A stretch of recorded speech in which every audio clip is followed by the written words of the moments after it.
Yeah. Where can I find like details about that? Like which versions to use? Versions doesn't really matter, so you can get the most up-to-date one. In the first lecture, I had mentioned the names of the ones that are in the lab, but actually you can use any other one if you'd like. I know that some of you face problems with Mac versus Windows versus Linux, whatever. I asked the TAs to help during this week office hours. If you have any problem, go to them. I'm also planning to post some kind of detailed instruction if it doesn't work in Avenue. I should have done this already, but I didn't have time. So during this week, I can try to do that. Because I tried downloading it off 2 different websites. Yeah. I don't know what happened to the first one. Yeah, I see what you mean. So I can try to post links as well. This may, okay, yeah.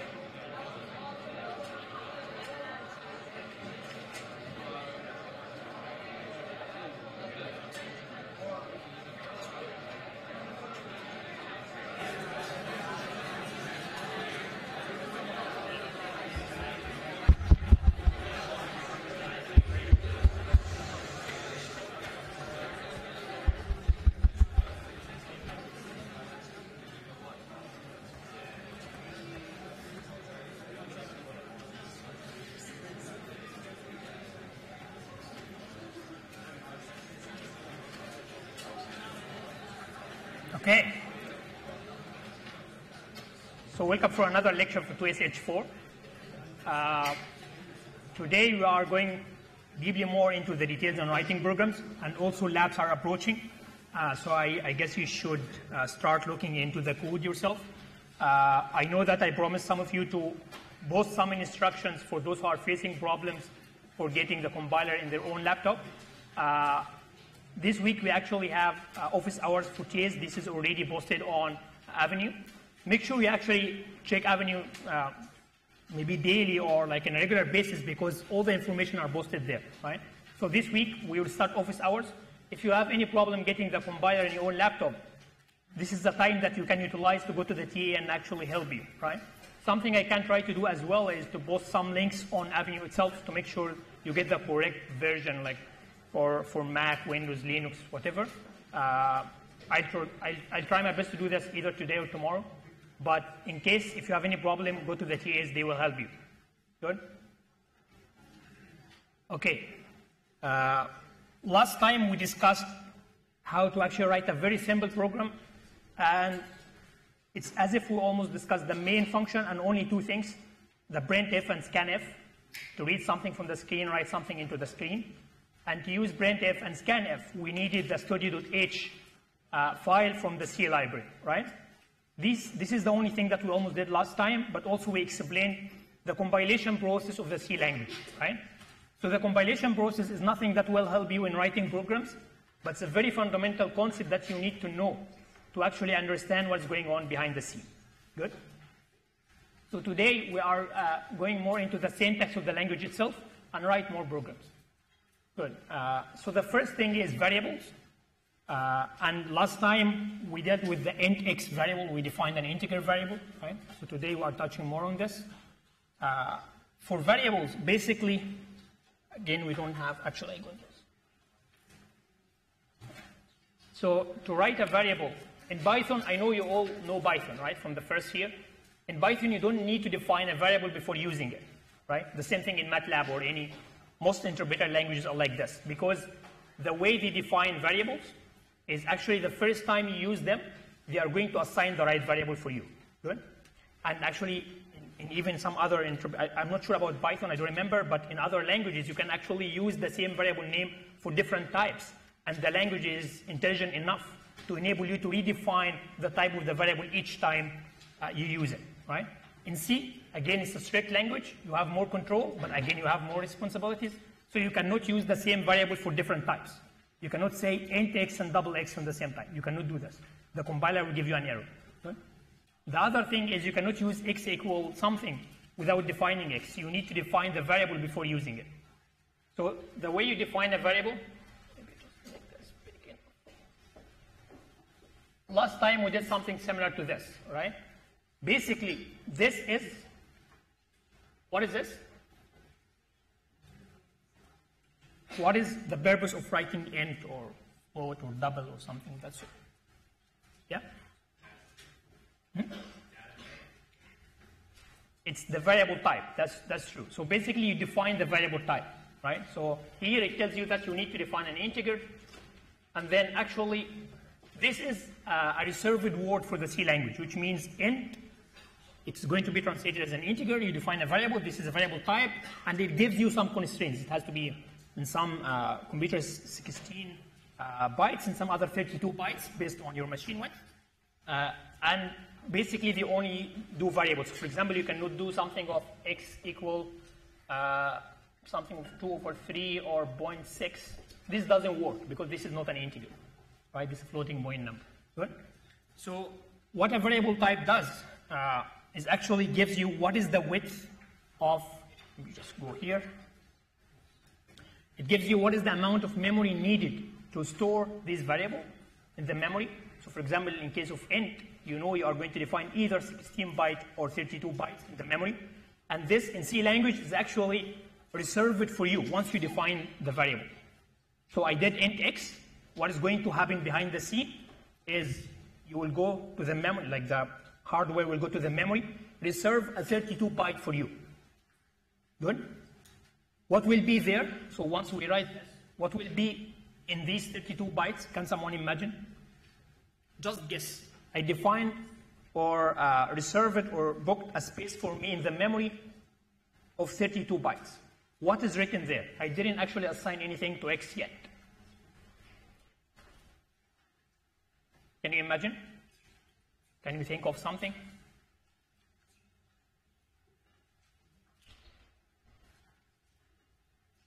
No? Yeah?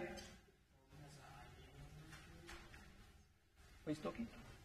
Probably has an ID number to it? No, there is no ID number. Yeah? Can? But we didn't actually assign any value. It's no binary translation. Yep. This is the closest guess, but that's not true as well. So what he's saying is maybe by default it's initialized to 0, right? Some languages actually do this, but not C. Yep. Null, which means nothing, but there is no null in the memory, because again, memory cells are just electric things, MOSFET transistors. I don't know if you know transistors or not yet, but basically it's either 1 or 0. Yep. Whatever's there in the memory, it reads as an integer? Exactly. So whatever there is actually a garbage thing. You don't know what is there. And this is one of the risky things about C language. It gives you the fine-grained control, so if you didn't take an action, you don't know what to expect, right? What is there in the memory before, it will be there. It's almost a garbage. You can try this. You can actually write a program, do int x, and then try to print this x. It will give you something that you don't expect, right? You don't know what is this. Whatever value was there in the memory will be printed to you. Good? So what does this tell us? If you want to write a safe program in C, so most probably you want to initialize your variables the time you define them, right? So if you define int x, you do something like int x equal 0, for example, to do what your colleague said, like initialize them to 0 by default, right? You can do this in C, and this gives you like a safeguard from whatever there in the memory. Because sometimes you may forget and use x before defining it, and then it gives you a value. The compiler will not complain, and then you get the wrong result. Good? Yeah. Will you be posting the lecture slides before the lecture, or? Okay, this is another thing that I have been asked multiple times. I'm not going to post the slides before. I would like to, but the only reason for this is we have quizzes during the lectures. And most of the time, I'm going to actually discuss the quiz with you after we do the quiz. So if they post the slides, then there is no point of the quiz, right? The thing that I can do is to post the slides directly after the lecture to enable you to, basically, if you want to look into them.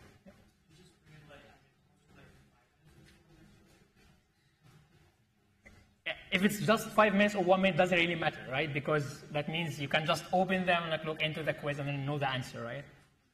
Someone can, I don't know if you want to say this or not, but I can have 2 versions of the slides, the one that is before and one is after. This is what you were going to say. I can try to do so. Let me try. It's more work for me because the way I arrange the slides is actually based on the quiz. But let me try this. If many of you want this, I can try to do that. Good? Okay, so let's go back to our topic again. So we said the type of the variable gives you first the amount of memory that you reserve and the amount of memory you reserve for your variable. Like if it's int, then 32 bytes. If a character, for example, it's just 1 byte. Good? This is known by default. So basically, the hardware will know from this thing is you need 32 bytes, or character, you need 1 byte, or you need how many bytes in the memory. Good?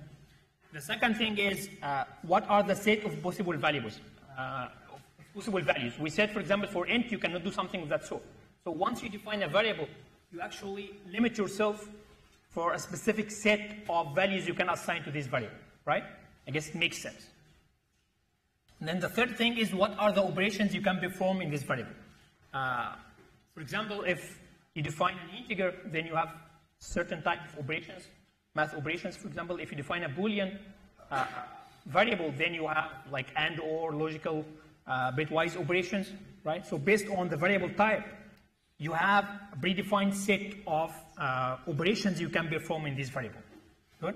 So this is all from this type thing. The second thing is the variable name. Good? For the variable name, I guess this is common across many languages, even in like interpreted ones, like Python and Perl. You cannot just define a variable for any name, right? You cannot have special characters except the underscore. You cannot start with a number.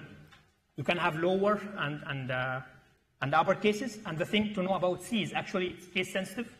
So if you define x like this, or int x, these are two different, I don't know if you can see here, but int x, this is lowercase, this is uppercase. These are two different variables.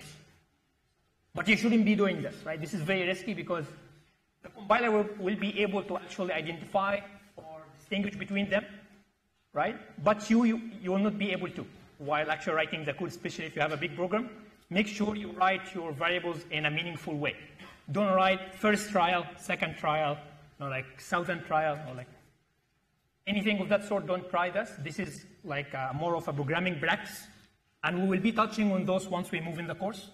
There are some skills that you can actually, I don't know if you looked into this in Python, but once you do more programming, if you don't develop these skills early enough, you will actually be quantified to them. So if you use to name your variables in any way, you will keep doing this until you actually face a disaster somehow, like in a big project or so, right? So make sure from the beginning you practice writing variables in a meaningful way. For example, if you are doing some sort of very simple case, like you want to add two variables into a sum, so then don't call them x, y, z, call them operand 1, operand 2, and then the sum, right? Just for you or for anyone to be able to interpret your code. Okay. Some of the types, the smallest one is actually the character one, just 1 byte, and just one character. So like C, A, B, something that's sort of just a character. Integer is the most common one. It's either 16 or 32 bytes based on the machine. And then we have what we call short int and long int. The short int, basically what we put inside, in front of the type here, it limits the, basically it limits the size of the memory for the variable. Like int is the general thing. By default, it's 32 bytes. But if you define short int, it's actually 16 bytes, right? So you can put these kind of classifiers before the type to give you a more, why I'd like to do this. This is another thing that I want to discuss with you. Why I just don't say int, and if I want 16 bytes, if you have 32 bytes, it doesn't actually give you a problem. Like functionally, it will still be correct, and you will make it easy for you to program, right? Even if you know that your numbers are actually small enough to fit within a short int, you can still define them as int or long int. But why you don't want to do this? Yeah?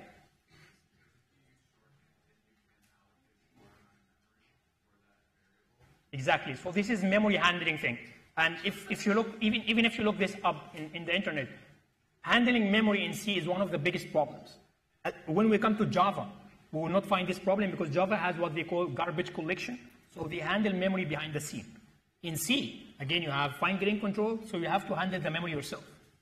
If you keep defining variables that require big storage in the memory, the compiler will not complain. But if you run out of memory, your program will just crash, right? So make sure you reserve the resources that you only need. Don't keep writing like long int or long double or long double. You can, or maybe sign long double. Something of that sort will keep accumulating memory in your program, and at a certain point, especially when we come to arrays and like linked lists and these kind of things, it actually stores big chunks in the memory. So if you don't define the right type and you write enough big programs, as we will see later in the labs, your program may crash, right? Especially we said C is the most used case of C is, in addition to high performance things, the embedded low level stuff. And usually in a car or like in a smartwatch or something of that sort, you have limited amount of memory. You don't want to run out of this. This is a precious resource that you want to handle correctly. Good? So signed and unsigned will basically differentiate between whether your number will be unsigned, so it will always be a positive number, or it will be signed, so you can have positive and negative.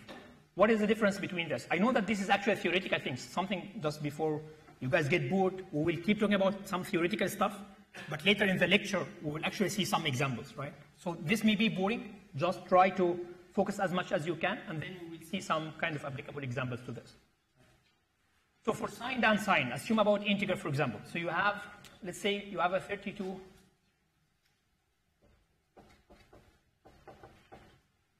bits. If you define this as a signed number, then, so first of all, if it's unsigned, and you know this, I guess, from a binary, you guys know at least what is binary and have to define them, right? Digital design thing. So if you have a 32-bit, what is the maximum number you can represent? I just have 32 bits. What is the maximum number, the biggest number that I can have in these 32 bits? Assuming that everything is 1 in the 32-bit. It's 2 to the power 32 minus 1, right? If you have 5 bits, it's 2 to the power 5 minus 1, which is 31, like number of 31, right? If you have 6 bits, 2 to the power 6 minus 1. So you have 32 bits, is 2 to the power 32 minus 1. This is true only if you have unsigned number, right? Because you assume that you start from 0 up to this number, right? So this is only for unsigned. If you have signed, then it's a different story. Because now, for every positive number, you have a corresponding negative one. So what would be the maximum number you can define as a signed number for 32 bits? Yeah? Half of that, right? Because for each one, you have actually 2. So as if you split this into like 0 is one thing, and then 1 minus 1, 2 minus 2, the same thing. So what you would do here is you would have 2 to the power 16 minus 1 as maximum possible numbers that you can define in case of a signed case. And what you do here is just positive or negative, right? So for signed, because you dedicate 1 bit for the sign, then you lose half of your numbers because you have a positive and negative case. Any questions so far? Yeah? Yeah, the other half the numbers 2 to the power 32 minus 1. So the total, like basically, if you think about the unsigned case, let's take a smaller one because it will be easy to argue about. Assume you have only 4 bits, right? So what is the maximum number you can have? 15, because 1, 1, 1, 1 is 15, right? So what if you have negative, you have signed case? What is the maximum number you would have? If you actually write this down, it would be, you take the most significant bit for the sign, so you only have now 3 bits. And what is the maximum value you can get from 3 bits? It's 7, right? So you can have positive or negative 7, and this is the maximum number. 7 is 2 to the power 4 minus 1 over 2, but then you take the floor, right? Make sense? Good. So now we define some variables, and then we want to do some operations on them, right? So in C, There are some that are actually very, like I'm going to focus on the ones that may be odd for you or this is the first time you see, similar to the unary operators and then the binary. These are already known. This is addition, subtraction, multiplication, division, and then this is the mod operation. Okay? So one important thing to know about C, and I actually see a lot of mistakes about this, is for division. If you have int divided by int, the result will be int. So if you have an integer division, what I mean by this is you define int x equal, let's say 3, and then y equal, let's say 2. And then you do int z, and then z equal x over y. You may expect a result of 1.5. But this is not the case. If this is an int, or even let's say this is double. So you expect a floating point number, right? 3 divided by 2 is going to give you not 1.5. It's going to give you only 1. How this is possible? Because if you divide int by int, this is an integer division in C, and the result will be int, right? So you will take, it's 1.5, to just truncate this and give you 1. So the result will be 1. This is a very common mistake. So make sure if you want to get the correct result, then don't do int over int. If only one of the variables in the division is actually float or double, then the result will be correct. Good?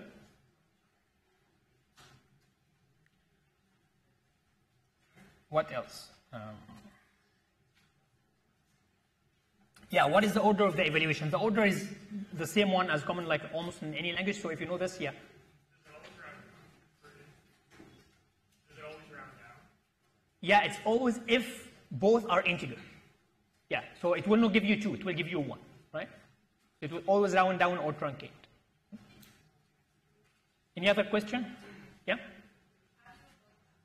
Yeah, to avoid this, you need to define, so if you know that your result would be including fractions, so basically make sure that you define the result as float or double, but also either 2 or at least one of your variables will be float or double, so floating point number. So if one of these is floating point number, then you don't have an issue, given that z is actually a floating point number. Yeah?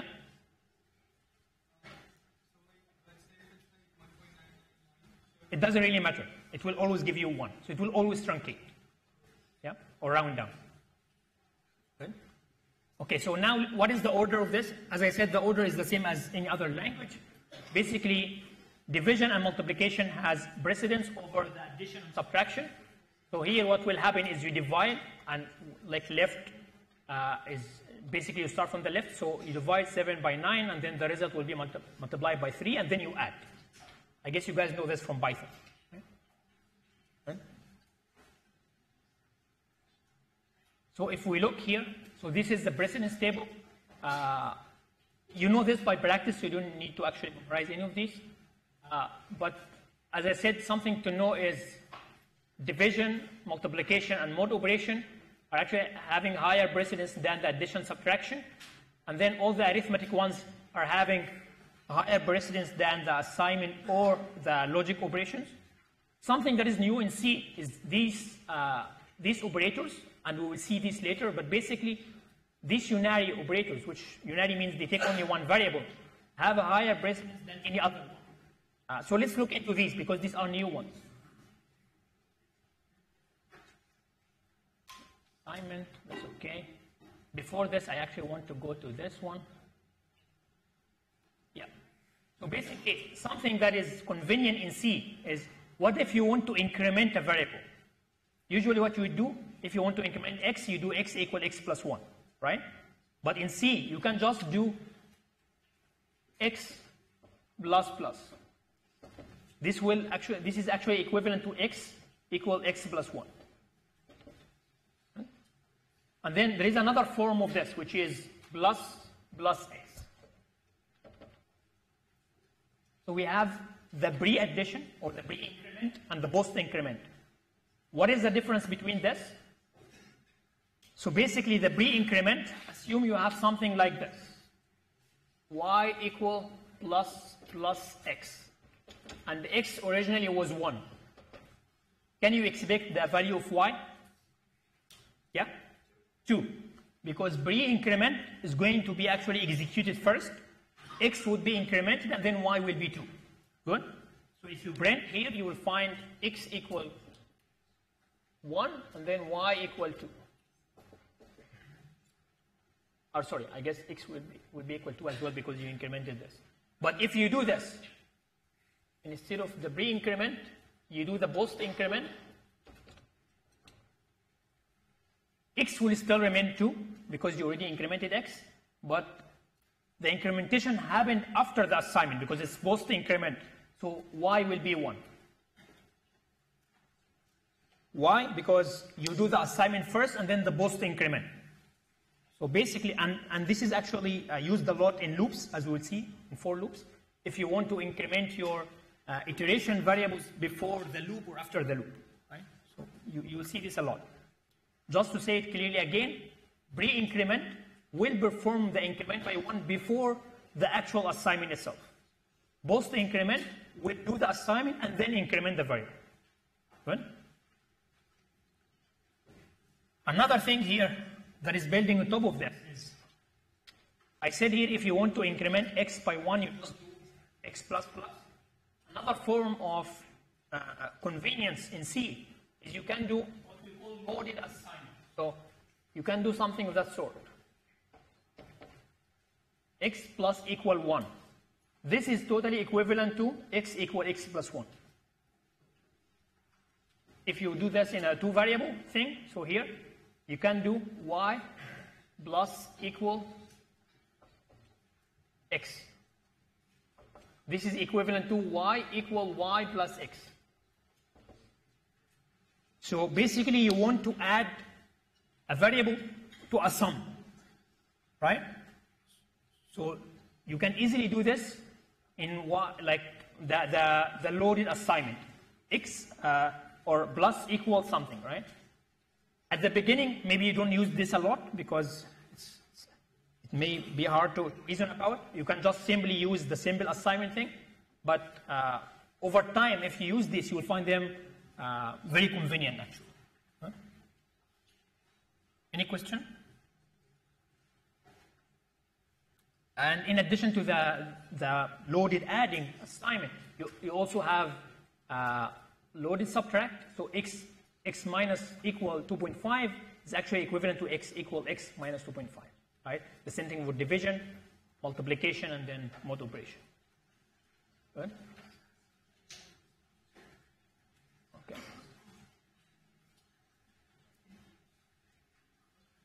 Any question?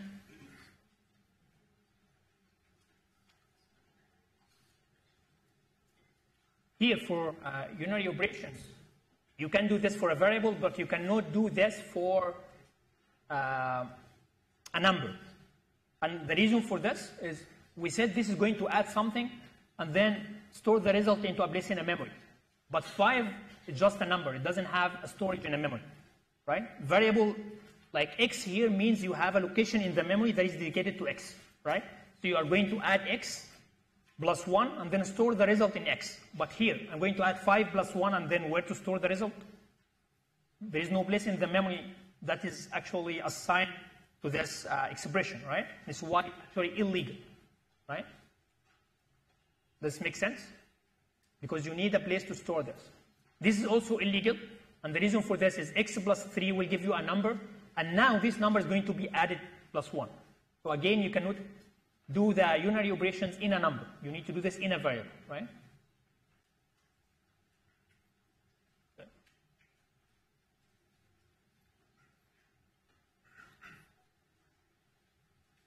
Okay. For relational operators, again, this is very similar to Python. And then equal is equal equal. One big problem I see in C for the equal equal checking thing. And we will see this when we come to conditions, right? Getting messy here. But basically, if I do something like this, and then have an expression, then x is equal to 2 here. What do you think about this thing? Like, let's say I have a statement here that y is equal y plus 1. If this is going to be executed, simply no, right? Because the condition of the if statement is not true. X is equal 2, so it doesn't equal 5, right? One problem I see always in the code of C is if you do this, you may expect your compiler to give you an error, because now this is not a condition. This is an assignment operator. One problem with the C compiler, it doesn't really actually give you an error for this. What happens instead is actually it assigns 5 to X, and then if you do the checking, now X is equal to 5, and then this is going to execute. So if you only forget one of the equal operators here, this will be always true. Do you see that? Right? So make sure that you differentiate between the assignment and the equal checking operator. Right?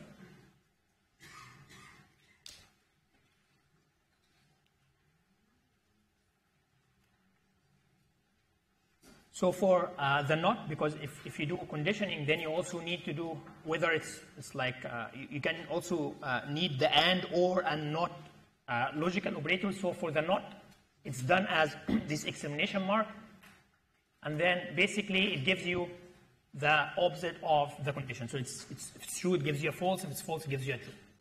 Right? So what about this condition?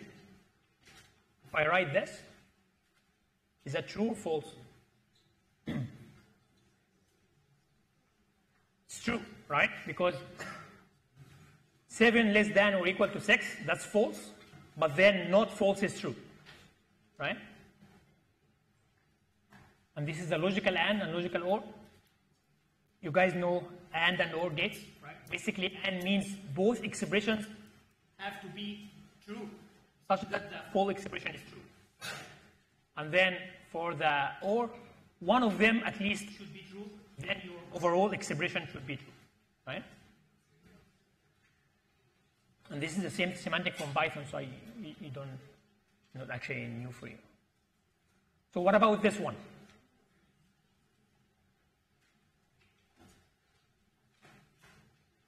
So here, if you check is A larger than or equal to 2, sorry, and A is less than or equal to 6. And let's assume that A is, let's give a number. Did you assign any value to A here? Yeah, A is between 2 and 6, right? You want to check the condition whether it's A between 2 and 6. So if you, first of all, this is not allowed, so you cannot do two conditional checking at one statement. You have to separate them with either and or. Something to know, but I guess it's the same thing in Python. Now we separate them. So if I want to check if A is between 2 and 6, then you want to check two things at the same time. A is larger than or equal to 2, and A is less than or equal to 6. So in this case, you need the and operators, right? Because you need to actually have them both true at the same time. If I do this, this is from the syntax point of view, this is true, right? It will not give you an error, but it doesn't give you the condition that you are looking for, right? Make sense? Without examples, it may not be very clear, but we will come into it.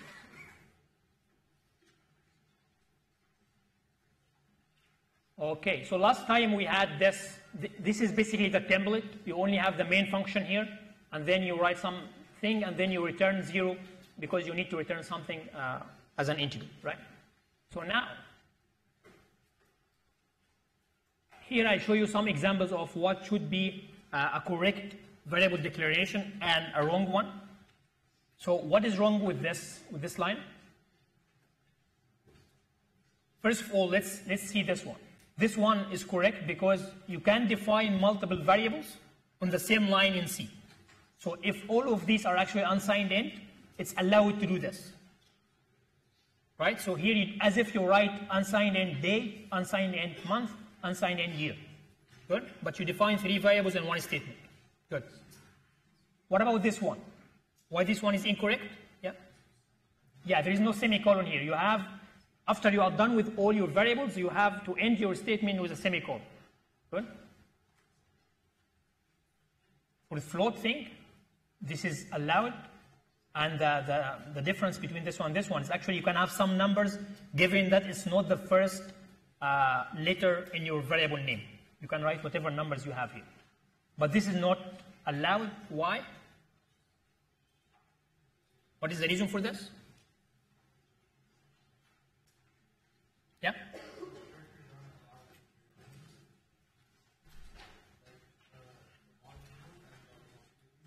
Yeah? True, because these are special characters, and special characters are not allowed in variable names. Good, thank you. Another thing you can do in C is you actually initialize your variables even if you define multiple of them on the same line. So you can say int I equals 0, m you don't initialize it, and j you initialize with 1. So you can initialize any variable even if you define it with some other variables on the same line. And actually one good practice in C, as I said at the beginning, make sure you initialize all your variables just to make sure that you expect what are the results. Because otherwise you get a garbage from the memory. And then this is allowed because we said this is the increment function. This is okay because you just do a simple expression. What about this one? This is also allowed because this is an expression, but it's not going to assign the variable anywhere, so it's not a useful statement. And then this is also allowed because it means a NOP operation, you do nothing, right? And then here the printf, we had seen the printf before. And then this is not allowed because of the semicolon. And this is not allowed because, again, the semicolon thing. So now let's jump into the conditions and the loops, right? So for if conditions, it's the same semantics as any other language. So we have if and else statements, right? For if, you have a condition that you are checking to make sure whether to execute what is in the body of the if or not. And then if the condition is true, you execute this. If the condition is not true, then you execute the else statement, right? Straightforward. And then if you don't have an else, then you only execute this if it's true, and then you continue actually within your program. So basically, now you are done with your if condition.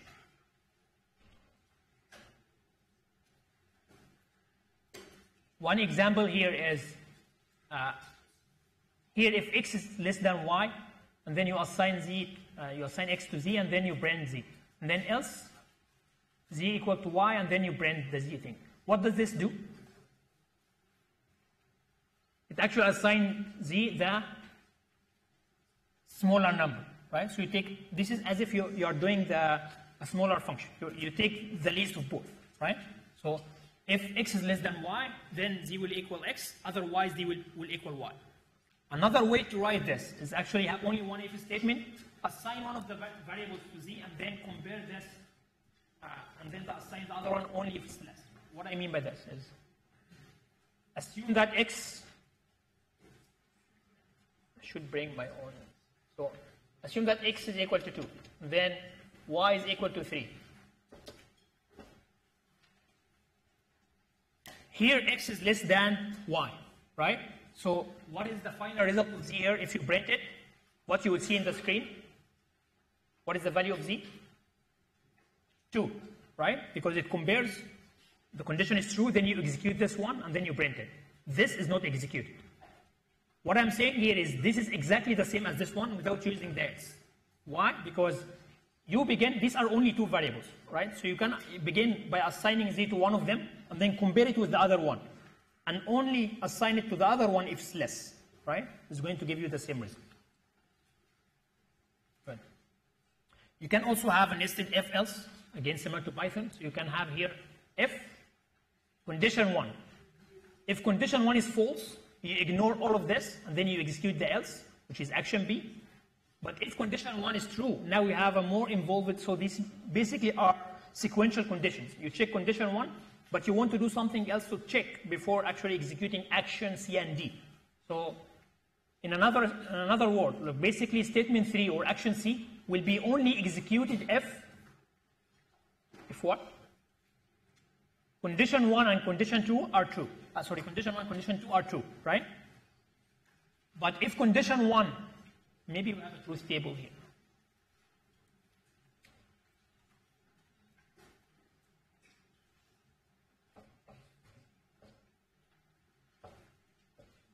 Basically, if condition 1 is false, what's going to happen?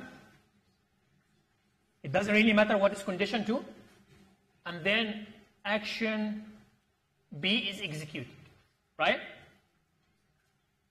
If condition 1 is true, now we have two possibilities, whether this is false or true. If condition 1 is true and condition 2 is true, which action is executed? C, that's true. And basically, if condition 2 is false, then you execute action D. Right? Good. Another way to write this is if condition 1, and then you check what is the difference between this one and this one? Can anyone say anything? What is the difference between both?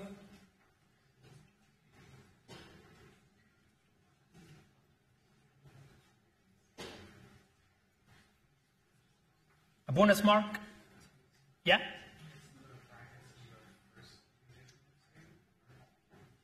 Yeah? And like, what is the result of this? Like, I didn't have brackets for if condition 1. Like, does this going to make any difference or no or yes? What do you expect? Yeah? You can even have the condition on the same line if you want. But what it does is it basically, if the condition runs whatever goes underneath it as the condition, and then it looks for the next else statement. Yeah, but let me have the direct question. Is there a difference between this one and this one? Why? Because the brackets for the if statement are only considered whatever is next in that sequence. Yeah. So 90% correct? Yeah? Only one statement. Exactly. So basically, what if, so the purpose of this slide is, tells you if you don't have, but you are correct as well, so let's give you your names both after the lecture. Basically, the purpose of this slide is, if you didn't have these brackets, then you are going to execute only one, what he's assuming is only one statement after the if condition. If you have multiple statements, only the first one is executed. So here, in this example, if I didn't have this, then it's totally equivalent to what I had before because I only had one statement. But if you have another thing like this, this is independent of the if condition. Why? Because you didn't tell C to actually include both, and C is assuming only one statement after if by default.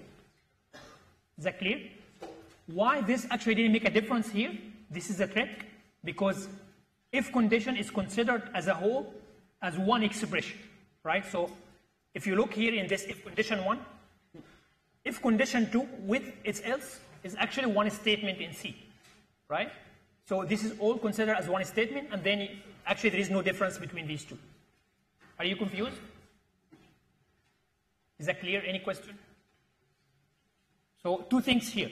Make sure you include brackets if you have multiple statements in F, or do this by default, which is another good practice in writing any programming thing, is make sure you always have these brackets in any conditional loop, even if you have only a single statement. Most good programmers do that. But the second thing here is, if condition, even it has nested if, else, whatever, all the expression of the if is considered one statement in C. Again, there is no difference between these two in the result. Good? Okay. So another thing here is actually we moved the else. We had another condition inside the else, but again, it doesn't really matter. Now, what is only going to change is actually this condition thing, this condition table thing, right? Condition 2 moved to the true case instead of the false case. So basically, if condition 1 is true, condition 2 doesn't really matter, and then condition 2 is going to be checked only if condition 1 is false.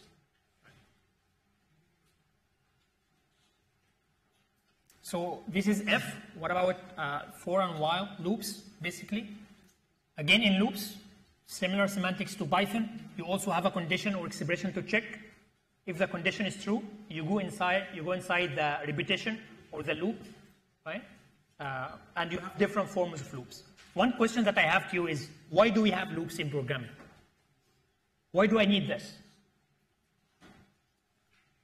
It's a very basic, naive question. Yeah. Going through array is one example, right? Yeah, but abstract what you're thinking. And so this is one example which is correct, right? But maybe I ask you another question. Why do we even have arrays, right? But then abstract what you are thinking in. Yeah.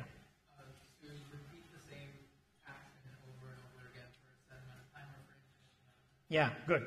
So basically, what do you do in programming is a need. Basically, if you really need loops in your daily life, then that's okay. But if you think in your habits, you actually repeat your habits maybe in a daily basis or like a monthly basis. Again, the same thing happens in programming, in driving a car, in checking camera software to detect whether someone came by or not. So basically, you have repeated statements almost in any use case in programming.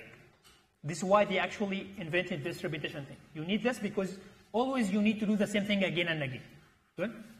And this makes your code more modular. Otherwise, actually, if you take a compiler's course later, you will find that what the hardware happens is actually going to break this loop for you and do the same statement again and again. What I mean by this is, assume you have a for loop executing the same statement 10 times, right? And I give you another programming language that doesn't have for loop at all. What you can do to get the same result? Write the same statement 10 times, right? It's sufficient. But as you can see, this is not very practical, especially if you execute your loop for thousands of times. And the second thing is, it's not easily readable. So if you want to reproduce your code integrated with something else, it's not modular enough. Good? In hardware, on the other hand, actually loops are problematic because you have conditions to check. You will see this later in your courses. Then what the hardware does, it takes the loop, replace it with the number of lines of code that you repeat, especially if it's a for loop. Good? Okay, so here we have a for loop condition. Basically, you have an expression, condition, expression 2. What does that mean? The expression one, you actually, let's look into a variable, like an example. Here you initialize your iteration counter to 0, and then you check your iteration counter whether it reached 10 or not, and then you increment it again. We said this is the increment. This is a post increment, which means you only execute one iteration and then increment I. Right? So the first iteration here will have the value of I of. What will be the value of I for the first iteration?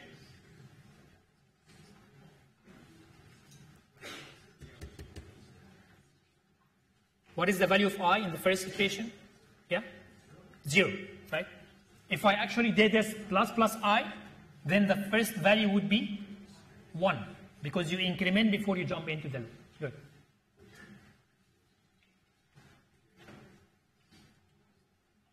These are some examples here.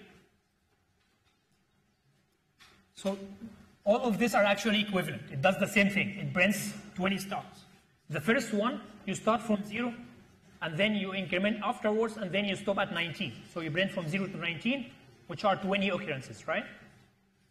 A different situation would be you start from 1, but then you add the condition here as equal, right? So you start from 1 up to 20, which is again 20.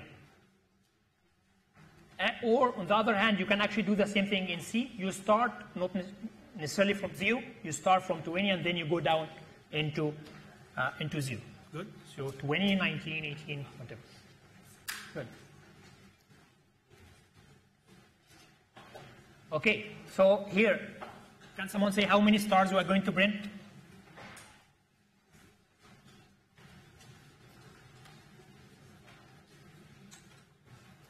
Yeah? 4? Let's see, why 4? Yeah, why 4?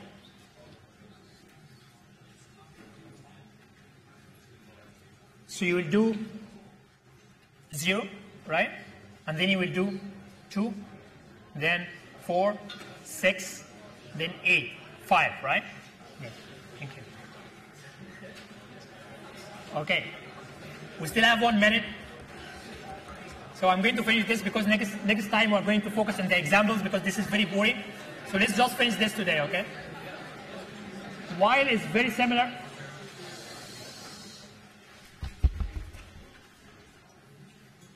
Okay. So while is very similar to for, but the only difference between both is actually for is more towards iterations, while is more towards a condition, right? So here you have only a condition statement, and then you do statements if the condition is true. One example, if I want to do this in while, a similar thing would be you do the initialization before the while, and then you do the condition inside the while. So you take the first one, which is the initialization before the while, and then for the while you do the condition, and then you should do the increment at the end, right? Good. So these are some other examples that you can go through. The other thing is do while. What is the difference between while and do while? Yeah? Good. For do while,